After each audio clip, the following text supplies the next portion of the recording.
ঘূর্ণিঝড় রেমাল মোকাবেলায় কক্সবাজার জেলা দুর্যোগ ব্যবস্থাপনা কমিটির জরুরি সভা ইতিমধ্যেই কক্সবাজার জেলা প্রশাসক কার্যালয়ের সম্মেলন কক্ষে শুরু হয়েছে। আমরা সরাসরি যুক্ত আছি এখানে।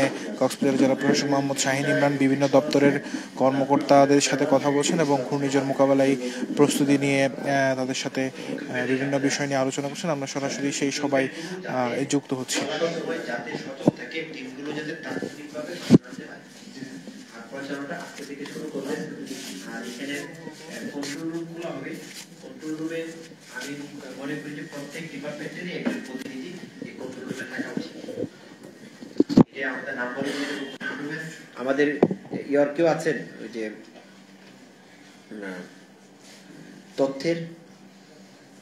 তথ্যের কেউ আছেন? এটা আপনারা প্রচারের ব্যবস্থা করেন, তথ্য প্রচারের ব্যবস্থা করেন, আপনারা আপনাদের মতো করেন। আর আমার মনে হয় যে আমাদের পানি উন্নয়ন বোর্ডে কেউ আছেন? এই যে আপনাদের বেড়িবাঁধ, যেখানে বেড়িবাঁধ তো অনেক জায়গায় তো আছে, যে বেড়িবাঁধগুলো ঝুঁকিপূর্ণ অবস্থায় আছে, এখন তার করণীয় কিছু নাই।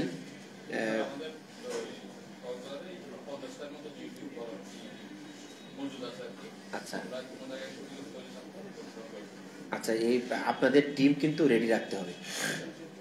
এখন সেইটার ক্ষেত্রে হয়তো মহেশখালীতে প্রয়োজন হবে, হ্যাঁ, কুতুবদিয়াতে হয়তো প্রয়োজন হবে। সেখানে টিমগুলোকে ইউনোর সাথে যোগাযোগ করে তারা আপনাদের টিমগুলো যাতে প্রস্তুত থাকে। আপনাদের টিম কাটাছিড়া থাকে বা বিভিন্ন রকম ঝামেলা থাকে, এই জলোচ্ছ্বাস যদি আসে আগামীকালকে বিকালে বা দুপুরের মধ্যে, তার আগে প্রাথমিক পর্যায়ে যদি এই পটলগুলো বন্ধ করে দিতে পারি তাহলে ওটা থেকে আমি মুক্ত হব। এই ধরনের কোন শনাক্ত করা আছে কিনা? যদি শনাক্ত করা থাকে তাহলে সেটিকে অ্যাডহক বেসিসে এটাকে দুর্যোগের একটা মিটিং করতে চলে আসছে। আবার ওই যে প্রাইমারি নিয়োগ পরীক্ষা নিচ্ছি, এটা এখনো শেষ হয়নি, শেষ করে দিকে আসবো স্যার। জানাবো স্যার। আমি জানাবো না স্যার আপনাকে স্যার। ধন্যবাদ। ঠিক আছে। আমাদের গ্রামের পক্ষ থেকে আমাদের প্রস্তুতি আছে স্যার। আমাদের স্যার এখন এই মুহূর্তে স্যার 3 লাখের বেশি স্যার আপনার ওয়াটার পিউরিফিকেশন ট্যাবলেট আছে। এটা আমাদের ডিস্ট্রিক্ট অফিসে আছে, প্লাস আপনার উপজেলাতেও রাখা আছে। আমাদের প্রায় আপনার 60 ওয়াটার জেরিকেন আছে, যেটা প্রত্যেকের ক্যাপাসিটি আপনার অর্ধেক আপনার 20 লিটার, অর্ধেক আপনার 15 লিটার প্রত্যেকের ক্যাপাসিটি। এর বাইরে আমাদের 4টা স্যার আপনার ওয়াটার ট্রিটমেন্ট প্ল্যান্ট আছে, মোবাইল ওয়াটার ট্রিটমেন্ট প্ল্যান্ট। যদি কোথাও ইমার্জেন্সি লাগে আমার সাথে ওই ট্রিটমেন্ট প্ল্যান দিয়ে আপনি যে কোনো ওয়েস্ট ওয়াটার সঙ্গে সঙ্গে বেশি পানি খাওয়াতে পারেছে, তাদের আসলে কোনো সমস্যা হবে না। আচ্ছা, আমাদের কাছে হাসপাতালে কেউ আছেন? Civil surgeon office? আচ্ছা, আপনারা তো আছেন। আমাদের 250 শয্যা বিশিষ্ট যে হাসপাতাল আছে, হাসপাতালে তো কেউ নাই, মিটিং এ তো নাই। আচ্ছা, একটু ওনাদেরকে একটু বলবেন যে ওনাদের ইমার্জেন্সি যেই সার্ভিস আছে এটা যাতে রেডি রাখেন। হ্যাঁ, কারণ কোনো কারণে যদি দুর্ঘটনায় কেউ আহত হন, যাতে এসে তাৎক্ষণিকভাবে স্পেশাল আলাদা একটা টিম, ইমার্জেন্সি যাতে আলাদা একটা ইউনিট যাতে রাখা হয় শুধুমাত্র এই ঝড়ের কারণে ক্ষতিগ্রস্ত ব্যক্তিদের ট্রিটমেন্ট করার জন্য। এবং এটি সকল উপজেলাতে আপনারা বলে দেবেন, প্রত্যেক উপজেলায় যাতে তাদের ইমার্জেন্সি হাসপাতালে একটা ইউনিট প্রিপেয়ার থাকে জনগণকে তাৎক্ষণিকভাবে সেবা দেওয়ার জন্য। স্যার, আমাদের অলরেডি অনেকগুলো মেডিকেল টিম করা হয়েছে উপজেলা ভিত্তিক, এবং প্রতিটা উপজেলা হাসপাতালের ইমার্জেন্সি রেডি করা আছে স্যার। ঠিক আছে। হাসপাতালে কিন্তু আরেকটি বিষয়ে দৃষ্টি আকর্ষণ করি, ইলেকট্রিসিটি আগামীকাল দুপুরের পর থেকে থাকবে না ধরে নিয়ে ওই এমার্জেন্সি পিরিয়ডে আপনার যদি অপারেশন থিয়েটার কিংবা এই টাইপের কোনো ইস্যুতে বিদ্যুতের ব্যবহার করার দরকার হয়, আপনার জেনারেটরের ইস্যুটা তাৎক্ষণিকভাবে ওই অংশটা কভার দিতে পারে, সেই প্রস্তুতিটা তো লাগবে যাতে প্রস্তুতিগুলো যাতে থাকে আর কি। আমাদের এনজিওর প্রতিনিধি কেউ আছেন এনজিও থেকে? হ্যাঁ, জি।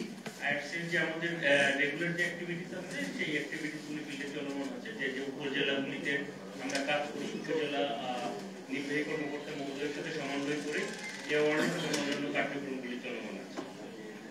আমাদের নিয়মিত যে উপস্থিত থাকেন উনি আজকে নাই, ওনার প্রতিনিধিত্ব হিসেবে আমি উপস্থিত রয়েছি। তো স্যার, আমরা সকল উপজেলা যে উপজেলাগুলিতে আইআরসি কাজ করে ওই উপজেলাগুলির সাথে যথাযথ সমন্বয় করেই আমরা এই ব্যাপারে যতটুকু প্রস্তুতি নেওয়া দরকার আমাদের সেটা আছে। ঠিক আছে, ধন্যবাদ স্যার। আমি কনসার্ন অলরেড থেকে ইনফর্ম করছি স্যার। আমাদের টিম সবাইকে নির্দেশনা দেওয়া আছে স্যার, আমাদের এই কক্সবাজার সবাই থাকে, স্টেশন লিভ না করে, যে কোনো প্রয়োজনে যাতে স্যার আমরা রেসপন্সের কাজে নিয়োজিত থাকতে পারি, সবাইকে স্যার নির্দেশনা দেওয়া আছে। ঠিক আছে। আসসালামু আলাইকুম স্যার।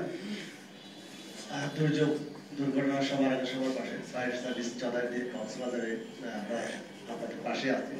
যেখানে দুর্যোগ হবে ফায়ার সার্ভিস সেখানে থাকবে। তো আমরা আমার ডিপার্টমেন্টের আজকে দুপুরেই আমি সকল কর্মকর্তা কর্মচারীদেরকে সকল স্টেশন আমাদের অধিদপ্তর থেকে যে নির্দেশনা দেওয়া আছে জেনারেল স্ট্যান্ড বাই হিসেবে থাকার জন্য আমরা জেনারেল স্ট্যান্ড বাই হিসেবে সকলকে আমরা জানিয়ে দিচ্ছি। আজকে বিকেল সন্ধ্যার পর থেকে আমরা হয়তো আমাদের নিজস্ব ব্যবস্থা করে আমরা হয়তো পার্টনার যে এলাকা যেগুলো আছে সেগুলোতে আমরা মাইকিং এর ব্যবস্থা করব। আর আগামীকালকে যে ঘূর্ণিঝড় বিকালে নাগাদ শুরু হবে, আমরা আমরা মোবাইল টিম আমরা প্রতিটা ভিতরে আমরা মোবাইল টিম থাকবে। মোবাইল টিমে আমরা যেখানেই দুর্ঘটনা হবে সেখানে মোবাইল টিমের সাথে আপনারা সার্বিক যোগাযোগ রাখতে পারবেন। আমাদের নিজস্ব মনিটরিং টিম আমরা তৈরি করেছি। আর আমাদের সকল সাজ সরঞ্জাম আমরা স্টেশনে প্রস্তুত রাখার জন্য বলেছি। গতবারে যেমন হামনে আমরা একটু ব্যাগ পেয়েছি, সেটা হচ্ছে আমাদের ইকুইপমেন্টের একটু স্বল্পতা ছিল। বিশেষ করে আমরা রোড ঘাটের যে ব্যবস্থাগুলো ছিল সেই ব্যবস্থাগুলো আমরা সঠিকভাবে হয়তো সঠিক সময় আমরা সঠিক জায়গায় আমরা যেতে পারি কারণ আমাদের ইকুইপমেন্টের কিছুটা ঘাটতি ছিল। বিশেষ করে আমি রোডস এন্ড হাইওয়েকে আমি অনুরোধ জানাবো আর পৌরসভাকে আমি অনুরোধ জানাবো, তাদের যে জেন্টসগুলো আছে তারা হয়তো বা তারা নিজেরা হয়তো বা সেগুলো হয়তো বা চালাতে পারে না। আমার প্রশিক্ষিত যে ফায়ার ফাইটার আছে, প্রশিক্ষিত অফিসাররা যারা আছে আমাদেরকে চেঞ্জগুলো দেন। আমরা যেখানে কাজ করেছি, যেখানে দুর্ঘটনা হয়েছে সেখানে আমরা অবশ্যই চেঞ্জগুলো আমরা ব্যবহার করে আমরা দ্রুততার সহিত আমরা এগুলো রেস্কিউ করে আমরা রোডগুলো আমরা পরিষ্কার করতে পারবো। আর ভলান্টিয়ার আমরা প্রতিটা যে উপজেলার ভিতরে আমাদের যে ভলান্টিয়ার তৈরি আছে সেই ভলান্টিয়ার প্রস্তুত থাকার জন্য আমরা বলেছি।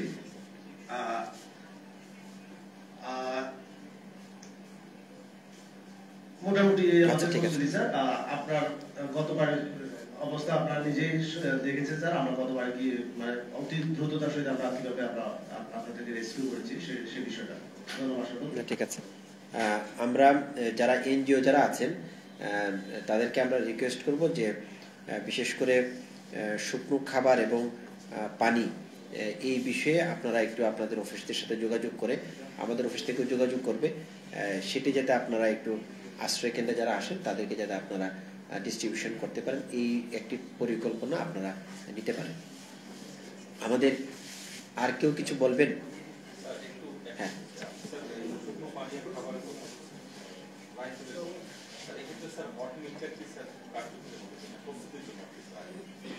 হ্যাঁ হ্যাঁ হ্যাঁ হ্যাঁ ওটা আপনারা করতে পারেন, সমস্যা নেই।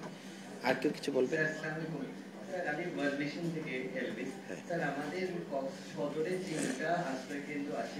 আজকে সকালে আমরা 3টা আশ্রয় কেন্দ্র রেডি করেছি এবং আমরা প্রিপারেশন নিয়েছি লাইট ফুড প্যাকেটের। লাইট ফুড প্যাকেটের মধ্যে আপনার জিরা, বিস্কিট এবং খাবার পানি এবং স্যালাডের প্যাকেট থাকবে।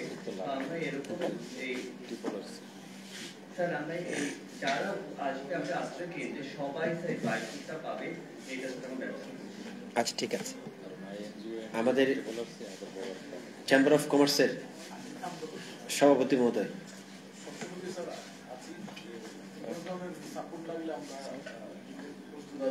বছরে আমরা দিই আমাদের সদস্যদের সাপোর্ট দেওয়ার জিনিস আছে। আমার একটা অবজারভেশন হচ্ছে স্যার, শেল্টার গুলো কিন্তু সন্ধ্যায় লোকজন আসবে, এখানে চার্জ লাইট বা ধরুন যদি এগুলো সাপোর্ট দেখাবে, এখানে একটা অন্ধকার ভিতরে পরিবেশ, এটা একটা জিনিস।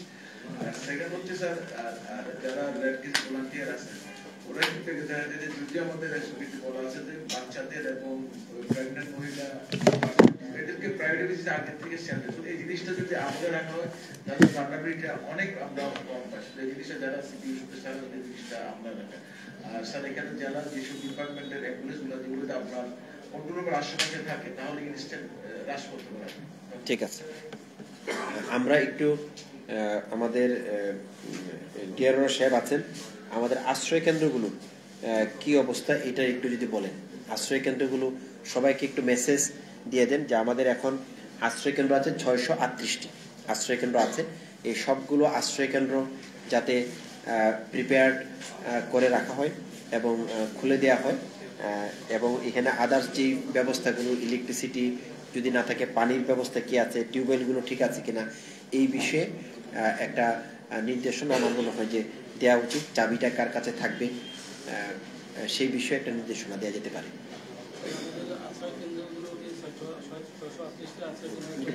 বলেন। আমাদের স্যার এই জেলাতে টোটাল 638টা আশ্রয় কেন্দ্র প্রস্তুত আছে এবং এটা সেটা ব্যবস্থাপনা কমিটিও আছে স্যার। এবং এই ব্যবস্থাপনা কমিটিতে সংশ্লিষ্ট শেল্টারের যে ম্যাক্সিমাম স্যার সবগুলো প্রাইমারি স্কুল এবং হাই স্কুল স্যার, এই প্রধান শিক্ষকদের কাছে চাবিগুলো রয়েছে স্যার। এরা অলরেডি স্যার আমরা পিও সাহেবদেরকে অলরেডি দিক নির্দেশনা দিয়েছি যে ওই আশ্রয় কেন্দ্রের চাবিটা যাতে প্রধান শিক্ষকের কাছে থাকে, ওই জন্য তার সার্বক্ষণিকভাবে ওখানে একজন লোক ওই চাবি নিয়ে হাজির থাকে, যাতে লোক আসার সাথে সাথে সেটা ওপেন করে দিয়ে সেখানে আশ্রিত লোককে আশ্রয় দেওয়া যায়। ঠিক আছে। আর সার্বিক প্রস্তুতি আমাদের স্যার আছে স্যার, আপনার নলেজও আছে। আমাদের স্যার আমাদের পর্যাপ্ত পরিমাণে খাবার মজুদ আছে স্যার, আমাদের কোনো সমস্যা নেই। আর আমাদের পাশে এনজিওরা অভূতপূর্ব সাড়া দিয়েছে স্যার। চাহিদা মতো আমরা যে কোনো ধরনের সহযোগিতা আমরা পাবো এবং উদ্যোগ কাজে আমরা আত্মনিয়োগ করতে পারবো স্যার। ঠিক আছে, আমরা এই পৌরসভাকে রিকোয়েস্ট করবো আপনারাও যাতে একটু শুকনো খাবারের ব্যবস্থা যাতে আপনারা করেন। ঠিক আছে, আর কেউ কিছু বলবেন? যদি না বলে থাকেন তা আমাদের মাঝে উপস্থিত আছেন সভাপতি, কিছু বলবেন?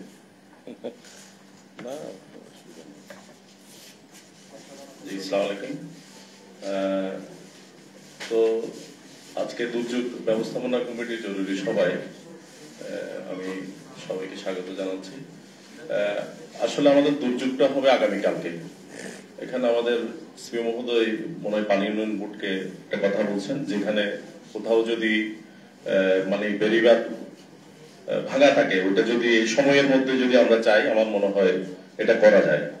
আর এখানে আমরা অতীতে যেটা দেখেছি, আমাদের বিশেষ করে আমাদের জনপ্রতিনিধিরা এখানে যেমন আমাদের সাবেক মেয়র মুজিবুর রহমান, আমাদের এবং অন্যান্যরা, এদেরকেও একটু ভালোভাবে সম্পৃক্ত করা দরকার। ওনার যদিও আজকে নাই, আমার মনে হয় তাদের সাথে কথা বলে আমাদের যেহেতু পৌরসভা বর্তমান মেয়র নাই, তো অন্যান্য যারা কাউন্সিলর আছে তাদেরকে সবাইকে একটু সম্পৃক্ত করে, লোকজনগুলা যেহেতু ওনাদের সাথে বেশি সম্পৃক্ত, তাহলে আমরা তাদেরকে এখানে নিয়ে আসতে পারবো। আমাদের নবনির্বাচিত কক্সবাজার সদরের চেয়ারম্যান নুরুল আফসার মহোদয়কেও আমরা একটু কথা বলতে পারি। এখানে আসলে জনপ্রতিনিধি এবং রাজনীতিবিদদেরকে যদি আমরা একটু সম্পৃক্ত করতে পারি, তাহলে লোকজনকে নিয়ে আসাটা অনেক বেশি সহজ হয়।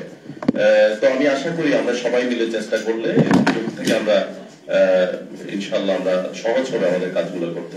ধন্যবাদ সকলকে। ঠিক আছে, জি। আমাদের তো 576টি ছিল, এটা 638 হয়েছে স্কুল সহ কিছু স্কুল।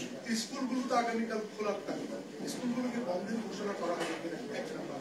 আর সেকেন্ডলি হচ্ছে কি, যদি আমাদের যদি সুপার সাইক্লোন হয়, সেক্ষেত্রে যদি ভরা কাটাল এই টাইমে আঘাত হয়, ভরা কাটাল থাকলে বা জোয়ারের টাইমে থাকলে, তাহলে আমরা অ্যাসেস করতে পারি মিনিমাম যে এরকম ভাবে এরকম প্রস্তুতি হবে। সেই বিষয়টাকে আমরা ভাববো না। আমাদের প্রস্তুতি তো সবসময় সর্বোচ্চ প্রস্তুতিটা আমাদের নিতে হবে। এখন পর্যন্ত আমাদের যেই বিষয়গুলো আমার কাছে মনে হয় যে মানুষকে প্রথমত প্রচার করা যে একটি ঘূর্ণিঝড়ের রূপ নিতে পারে এবং এটি কখন আঘাত হানতে পারে, এই বিষয়গুলো আবহাওয়া অধিদপ্তরের যে পূর্বাভাস, সেই পূর্বাভাসের আলোকে আমাদেরকে এটি প্রচার করা।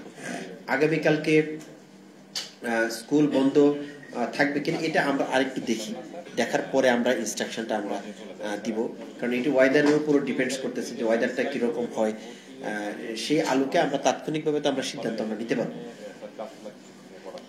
কিন্তু আমাদের প্রস্তুতিটা সর্বোচ্চ প্রস্তুতিটা আমাদের থাকতে হবে। হ্যাঁ, যে সেটি সাইক্লোন হোক, সুপার সাইক্লোন হোক, যেটি হোক, মানুষদেরকে সচেতন করা, অ্যাওয়্যার করা এবং প্রয়োজনে আমরা আশ্রয় কেন্দ্রগুলো রেডি করে তাদেরকে আশ্রয় কেন্দ্রে নিয়ে আসা। আমার মনে হয় যে আমরা একটি টিম হিসাবে এখানে সকলেই কাজ করে, যেটা আমাদের প্রেস ক্লাবের সাধারণ সম্পাদক বললেন যে সকলেই সকলের অবস্থান থেকে কিন্তু কাজ করতে হবে। এখানে হচ্ছে যে কারণ জনগণের জানমালের নিরাপত্তা, সরকারের কর্মকর্তা কর্মচারী থেকে শুরু করে যারা সকলে আছেন, রাজনৈতিক নেতৃবৃন্দ, সাংবাদিক নেতৃবৃন্দ, সামাজিক নেতৃবৃন্দ, সকলেই কিন্তু একসাথে আমরা কাজ করি। এটা এর আগে অতীতে আমরা দেখেছি যে আমরা একসাথে কাজ করার মাধ্যমে আমরা দুর্যোগের ক্ষতি সহনীয় পর্যায়ে আমরা রাখতে পেরেছি। তা আমরা আশা করি যে পূর্বের যে অভিজ্ঞতা আছে আমাদের সেই অভিজ্ঞতার আলোকে এবং ধারাবাহিকতায় আমরা যত বেশি মানুষকে দুর্যোগের বার্তাটি পৌঁছে দিতে পারবো এবং আশ্রয় কেন্দ্রে নিয়ে আসতে পারবো, তত বেশি হচ্ছে যে এই ক্ষয়ক্ষতি কিংবা জানের মালের ক্ষতি এড়ানো সম্ভব হবে। তা আমরা আমাদের প্রত্যেকটি ডিপার্টমেন্টের অ্যাক্টিভিটিস নিয়ে আমরা আলোচনা করলাম, যারা মূলত লিডিং রোলগুলো প্লে করে থাকেন। আশা করি যে প্রত্যেকের অবস্থান থেকে সর্বোচ্চ চেষ্টাটি করবেন। তা আমরা এই পর্যায়ে আজকে আমাদের এই দুর্যোগ ব্যবস্থাপনা কমিটির সবাই উপস্থিত আছেন। কক্সবাজার জেলার সম্মানিত পুলিশ সুপার জনাব মাহফুজুল ইসলাম, বিপিএম, পিপিএম বার। দুর্যোগের সাথে যেমন উদ্ধারের একটি সম্পর্ক থাকে, আবার অনেক সময় ল অ্যান্ড অর্ডার সিচুয়েশনও অনেকেই চেষ্টা করেন যে কোনোভাবে একটু সুযোগ নেওয়া যায় কিনা। তো সেই সার্বিক প্রস্তুতি নিয়ে আমি ওনাকে ওনার বক্তব্য উপস্থাপন করার জন্য বিনীত অনুরোধ জানাচ্ছি। ধন্যবাদ। আমরা বিগত বছরগুলিতে যে হামুন, চিত্রাং বা এই টাইপের যে বিধ্বংসী যে ঘূর্ণিঝড়গুলি কিন্তু আমরা মোকাবেলা করেছি ব্যক্তিগত ইফোর্টে নয়, টিম ইফোর্টে। আমি মনে করি যে এটি টিম কক্সবাজারের সফলতা ছিল, তো এবারও তার ব্যত্যয় হবে বলে মনে হয় না। আমরা একসাথে মিলে যদি এই দুর্যোগে কাজ করি তাহলে ন্যূনতম ক্ষতির মাধ্যমে এটি উত্তরণ সম্ভব বলে আমি মনে করি। তো যে ক্ষেত্রে আমাদের লোকগুলোকে সচেতন করা এবং সম্মানিত নাগরিক যারা প্রান্তিক অঞ্চলে বাস করছেন তাদেরকে ওখান থেকে সাইক্লোন শেল্টারে নিয়ে আসার জন্য আমরা একসঙ্গে কাজ করব এবং তারা যখন চলে আসবে সাইক্লোন শেল্টারে, ওইখানে যে নিরাপত্তার বিষয়টি রয়েছে, তার যে গবাদি পশু কিংবা তার যে ছাগল কিংবা তার ছোটখাটো যে সম্পদ, ওটি তার কাছে অনেক বড়। এটি আমরা আমাদের নিজেদের মাধ্যমে যে ব্রিফিংটা সেটি আমরা ইতিমধ্যেই থানার অফিসার ইনচার্জ সহ আমাদের যে অফিসার ফোর্স আছে তাদেরকে বলেছি যে আগামীকালের এই প্রস্তুতি আমরা ইতিমধ্যেই নিয়েছি। নিরাপদ এবং নিরাপত্তা নিশ্চিতকরণের জন্য আমাদের যে ব্যবস্থা সেটি কিন্তু আমরা নিয়েছি। একই সঙ্গে এখানে বলা হয়েছে শেল্টার সেন্টারগুলো ম্যাক্সিমামই কিন্তু স্কুলের চাবি প্রধান শিক্ষকের কাছে থাকে। এই চাবিটি আমি মনে করি এই সাইক্লোন ম্যানেজমেন্ট যে কমিটি ওই শেল্টারের, ওই ম্যানেজমেন্ট কমিটির যে ভলেন্টিয়ার বা যিনি প্রধান আছেন তার কাছে থাকলে আগামীকালের জন্য এটি আমাদের জন্য সুবিধা হবে। না হলে লোক চলে আসছে, চাবি পাওয়া যাচ্ছে না। শুকনা খাবারের কথা আলোচনা হয়েছে। শুকনা খাবার আগামীকাল আমাদেরকে প্রয়োজন এবং আমাদের এফবিসিসিআই প্রতিনিধি বলেছেন যে ওইখানে ঘুটঘুটে অন্ধকার থাকে, এটি একই সঙ্গে তার মানসিক পীড়নের কারণ, আবার তার নিরাপত্তা নিশ্চিতকরণের জন্য ওখানে কোনো না কোনো ভাবে আলোর উপস্থিতি দরকার। এই জন্য যে এনজিও এবং আইএনজিও গুলো আছে, আপনারা যদি রিচার্জেবল, যেটি আপনাদের সংগ্রহ মানে ওয়্যার হাউসে থাকতে পারে, এরকম যদি রিচার্জেবল কোনো আলোর ব্যবস্থা থাকে তাহলে আমি মনে করি যে 638টি যে কেন্দ্র আছে আমাদের, এই কেন্দ্রগুলিতে আপনারা যদি সরবরাহ করেন তাহলে এটি আমাদের জন্য এক ধরনের স্ট্রেংথ হবে। আমরা এই দুর্যোগ উত্তরণে সাহস পাব, সুবিধা হবে। আর একই সঙ্গে জলোচ্ছ্বাস যদি হয় সেক্ষেত্রে আমাদের ওয়াটার বোর্ডের যে অংশটি, ওয়াটার বোর্ড যদি আগামীকাল দুপুরের মধ্যে যে অংশটি আছে, যে 5-6 ঘন্টা তো সময় পাচ্ছি, এটা যদি আমরা ক্লিয়ার করতে পারি তাহলে আমরা পরিবারের ভেতরের অংশটি আমরা ভালো থাকবো। আমি মনে করি যে এই আমাদের সামগ্রিক যে প্রক্রিয়াটি, সবার যৌথ প্রচেষ্টায় এই ধরনের প্রাকৃতিক দুর্যোগ মোকাবেলা করা, এবং আমাদের মধ্যে সেই সহযোগিতা, সহমর্মিতা সহ আমাদের যে আন্তরিকতা, সেটি এই আন্তঃবিভাগের মধ্যে আছে বলে আমি মনে করি। এবং আমরা কালকের যে প্রোগ্রাম, সেটি আমরা সফলভাবে সবার সম্মিলিত প্রয়াসে উতরে যাব। ধন্যবাদ। ধন্যবাদ পুলিশ সুপার মহোদয়কে। আমরা যে সরকারি যে বিভিন্ন ত্রাণের যে মজুদ, এটি আমাদের পর্যাপ্ত মজুদ আছে। আমরা বেসরকারি সংস্থাগুলো তারা সবসময় যারা দুর্যোগ নিয়ে কাজ করেন এবং যারা দুর্যোগ নিয়ে কাজ করেন তারাও যে কোনো দুর্যোগে কিন্তু তারাও একটি অগ্রণী ভূমিকা পালন করেন। আমরা আশা করি যে এই বছরও তারা সেই ভূমিকাটি তারা পালন করবেন। তা আমাদের যে প্রত্যেকে যদি আমরা আমাদের দায়িত্বগুলো পালন করি, তাহলে আমরা অতীতের নেই এই বছরও আমরা এই ঘূর্ণিঝড়ের রূপ নেই, সেটিকে আমরা মানুষকে অ্যাওয়্যার করা, তাদেরকে আশ্রয় কেন্দ্রে নিয়ে আসা অনেক চ্যালেঞ্জিং কাজ। একজন মানুষকে আশ্রয় কেন্দ্রে নিয়ে আসা, সে অ্যাট দ্য লাস্ট ইভেন্ট পর্যন্ত সে ওয়েট করতে চায় যে আমি আশ্রয় কেন্দ্রে যাতে না আসি, কারণ এটা আমাদের প্রিন্সিপাল মধ্যে বললেন তার সাথে বাসার মালামাল থাকে, গরু ছাগল অনেক কিছু থাকে যেগুলো তার কাছে অনেক মূল্যবান জিনিস, সেগুলোকে রেখে আসতে চায় না। কিন্তু প্রথমে আমাদের অগ্রাধিকার দিতে হবে আমরা যাতে বয়স্ক মানুষ যারা আছেন, মা এবং শিশুরা যারা আছেন, তাদেরকে যাতে আমরা অগ্রাধিকার ভিত্তিতে যাতে আমরা আশ্রয় কেন্দ্রে আমরা নিয়ে আসতে পারি। এবং এই কনভিন্সিং করার ক্ষেত্রে আমাদের কিন্তু ভলান্টিয়াররা একটি অগ্রণী ভূমিকা পালন করতে পারে। আমাদের স্কাউট আছে, স্কাউট দলগুলোকে আমরা অনুরোধ করব যে তারাও যাতে যে আশ্রয় কেন্দ্রগুলোতে তাদেরও স্কাউটিং দলকে যদি নিয়োজিত করে, সেখানেও ডিসিপ্লিন রক্ষা করার জন্য তারা একটি ভূমিকা পালন করতে পারে। আমাদের যে সমস্ত সাংবাদিক বৃন্দ আছেন, প্রিন্ট এবং ইলেকট্রনিক মিডিয়া, তাদেরকে আমরা বলবো যে সচেতন করার যে কাজটি, আপনারা কিন্তু একটি বড় শক্তি, অনেক মানুষের কাছে আপনারা কিন্তু তাৎক্ষণিকভাবে রিচ করতে পারেন সেই মিডিয়ার মাধ্যমে, সেই কাজটিও আপনারা করবেন। তবে কোনোভাবেই আমরা যাতে গুজব না ছড়াই, যাতে মানুষকে যাতে মানে বিভ্রান্ত যাতে না করি, সেই দিকে আমাদের নজর রাখা উচিত। অবশ্যই আমাদের এই যে তাৎক্ষণিকভাবে অল্প সময়ের মধ্যে যে এত সবাই অংশগ্রহণ, এটি কিন্তু আমাদের দুর্যোগ মোকাবেলার শক্তি, এটাই আমাদের প্রাণ। এই শক্তিটা বলেই কিন্তু আমরা সাহস দেখি, আমরা মোকাবেলার শক্তি পাই। সেন্ট মার্টিনের ক্ষেত্রে এটি আমি যোগাযোগ করেছি ইতিমধ্যে। সেন্ট মার্টিনে যেহেতু তারা একটি বিচ্ছিন্ন একটি দ্বীপ, তারা তাদের প্রস্তুতিগুলো নিবে। আমাদের মোটেল মালিক সমিতি যারা আছেন, তারা কিন্তু এর আগের বার হামুনের সময় অনেকেই তাদের হোটেলগুলোকে ওপেন করে দিয়েছে, বলছেন যে আমরা চাইলেই সেগুলোকে আমরা ইউজ করতে পারি। এই বছরও আমাদের তাদের প্রতি রিকোয়েস্ট থাকবে যে যদি প্রয়োজন হয় তারাও যেন তাদের মোটেলগুলোকে আশ্রয় কেন্দ্র হিসেবে ব্যবহার করার জন্য প্রস্তুত রাখেন। তা আমার মনে হয় যে আমাদের এরপরও কন্ট্রোল রুম থাকবে, আমাদের পারস্পরিক যোগাযোগ থাকবে, আমাদের কোঅর্ডিনেশনটা যত বেশি মজবুত হবে তত বেশি কিন্তু এটি মোকাবেলা করা সম্ভব। কারণ কোনো একক ডিপার্টমেন্টের পক্ষে, একক ব্যক্তির পক্ষে এটি মোকাবেলা করা সম্ভব নয়। মানুষকে আশ্রয় কেন্দ্রে আনা খুবই কঠিন একটি কাজ, বারবার যেতে হয়, বারবার বলতে হয়। আমরা তো ট্রান্সপোর্টেশনের ব্যবস্থা রাখি যে ঠিক আছে আপনি গাড়িতে করে আসেন, সেই ব্যবস্থাগুলি এই বছরও আমরা রাখবো।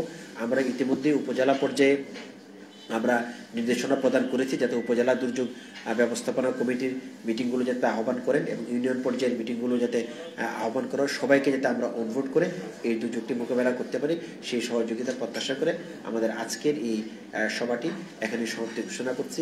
জয় বাংলা, বাংলাদেশ চিরজীবী হোক।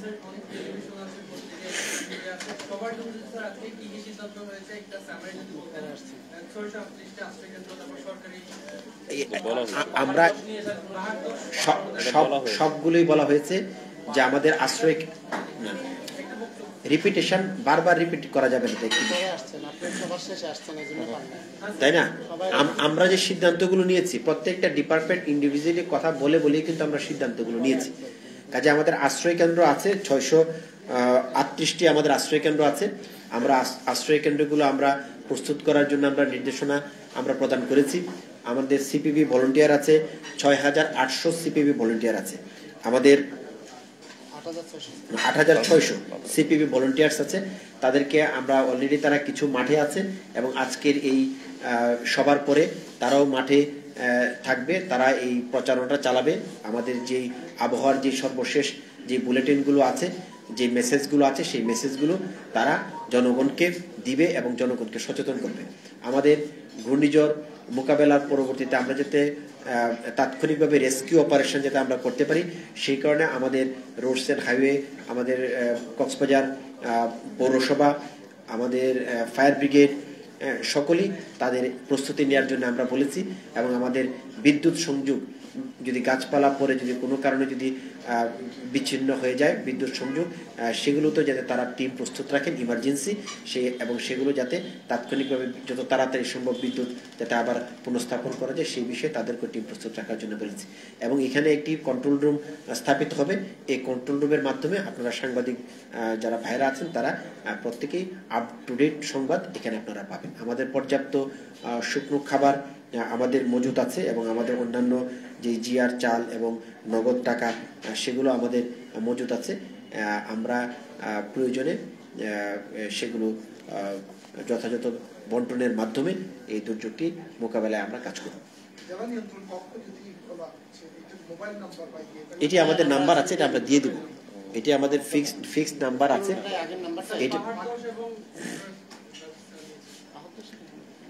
না, এটি তো আমরা পাহাড় ধস তো হচ্ছে যে আমরা প্রচারণা চালাবো, যারা ঝুঁকিপূর্ণ অবস্থায় আছেন তাদেরকে সেই জায়গাগুলো থেকে আমরা সরিয়ে নিয়ে আসব। এবং এটি কক্সবাজার পৌরসভা এখানে আছে, তারাও এই দায়িত্বটি পালন করবে। আমি সম্মানিত যারা কাউন্সিলর বৃন্দ আছেন তাদেরকে রিকোয়েস্ট করবো প্রত্যেকেই যাতে তাদের প্রত্যেকের এলাকায় যাতে এই প্রচারের কাজটি করেন এবং ঝুঁকিপূর্ণ যারা আছেন তাদেরকে নিরাপদ স্থানে সরিয়ে আনার জন্য উদ্যোগ গ্রহণ করেন।